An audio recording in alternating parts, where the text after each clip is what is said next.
Hello, I'm Meredith from Kitchen to Table, and today we're going to be making banana bread. I had some very ripe bananas, and I find banana bread is a great way to use them up. So in my bowl here, I've got 4 mashed bananas, and so that was about 450 grams with the skin on. So just peel those and pop them in the bowl and mash them up. That's the base of our wet ingredients.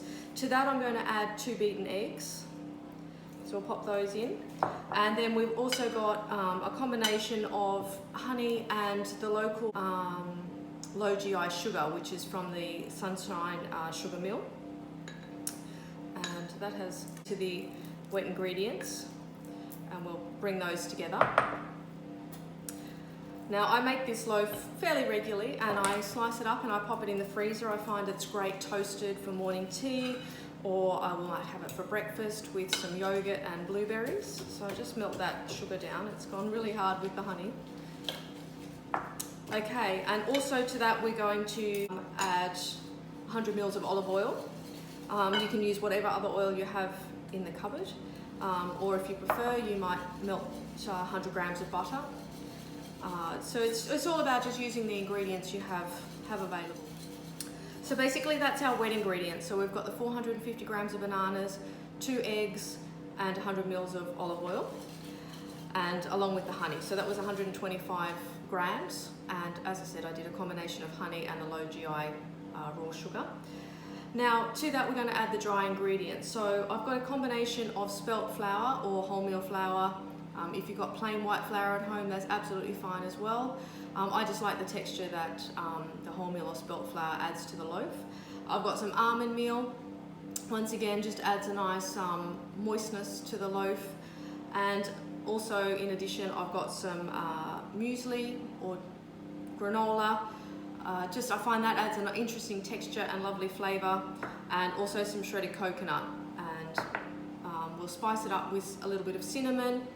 And the baking powder here is just as our raising agent, so we'll add that in with the flour and the almond meal. So I'm just going to sift the flour into the wet ingredients, and I'll also pop in the baking powder and the cinnamon.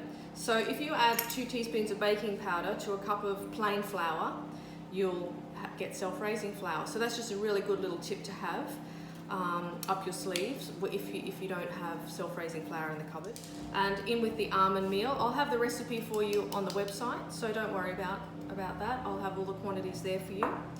We'll mix that in, and then once we've got that combined, we'll add in our muesli and the coconut.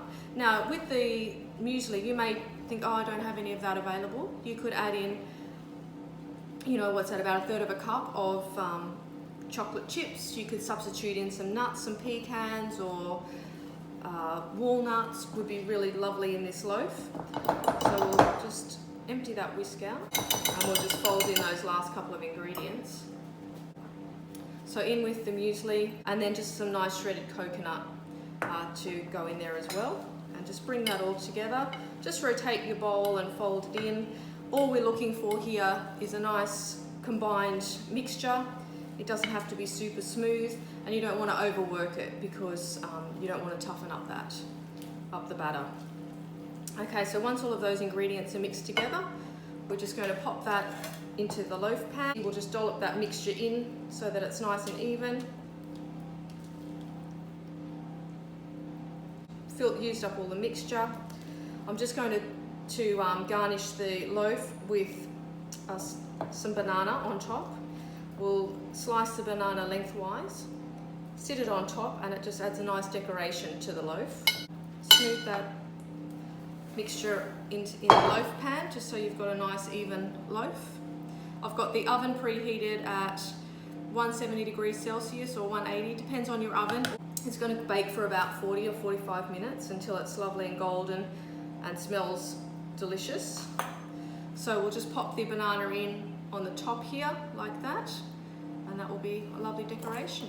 So that's going to go into the oven now for about 40 to 45 minutes, and we'll come back and have a look. Thank you. Okay, so the time has gone off after about 45 minutes, and here is our finished loaf. Looks lovely and golden, and it's firm to the touch, meaning it's cooked through. So we'll just let that one cool on the rack for a little while before I remove it from the pan. Once again, I'll share the recipe that we have on our website with you as well. Anyway, have a great day.